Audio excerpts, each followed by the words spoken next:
Maharashtra police अकार्यक्षम असल्याची टीका करणाऱ्या संजय गायकवाडांना उपमुख्यमंत्री एकनाथ शिंदेंनी चांगलीच समज दिली। त्यानंतर संजय गायकवाड यांनी दिलगिरी व्यक्त केली। महाराष्ट्र पोलीस 50 लाख पकडून 50,000 दाखवतात अशा शब्दात संजय गायकवाडांनी पोलिसांवर टीका केली होती। त्यावरून फडणवीसांनी नाराजी व्यक्त करत अशी विधानं करणाऱ्यांना शिंदेंनी समज द्यावी असं म्हटलं होतं। त्यानंतर गायकवाडांनी दिलगिरी व्यक्त केली। अरे पोलीस हा सारखं तर अकार्यक्षम डिपार्टमेंट भारतात म्हणजे आपल्या जे महाराष्ट्रात हे जगात कुठंच नसतं।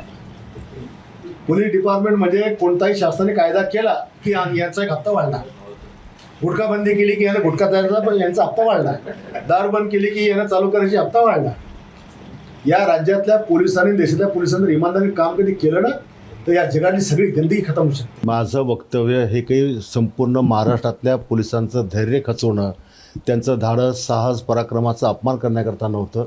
जे अनुभव माझ्यासोबत त्या ठिकाणी झालेले होते ते अनुभवच मी त्या ठिकाणी मांडले आणि माझ्या या शब्दामुळे जर महाराष्ट्रातल्या पोलिसांचं किंवा महाराष्ट्र सरकारची जर त्याच्यामध्ये अशी नाचक्की होत असेल तर मी महाराष्ट्र पोलिसांची जाहीरपणे दिलगिरी व्यक्त करतो। कधी कधी भावनेच्या भरात संजय राव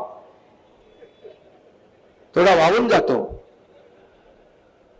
आपण जबाबदार शिवसैनिक आहोत, आमदार नंतर, मंत्री नंतर, आपण जबाबदार शिवसैनिक आहोत। संजय राव, तुमच्या पोलिसांच्या बद्दल तक्रारी काही लोकांच्या असतील, तुम्ही माझ्याकडे, मुख्यमंत्र्यांकडे दाद मागा, परंतु आपण खुलासा केलाय आपल्या कुठल्याही वक्तव्यामुळे पोलीस दलात त्यांचं खच्चीकरण होता कामा नये, त्यांची प्रतिमा मलिन होता कामा नये, हे आपलं कर्तव्य आहे।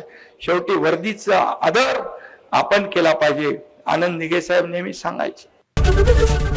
एबीपी माझा, उघडा डोळे बघा नीट।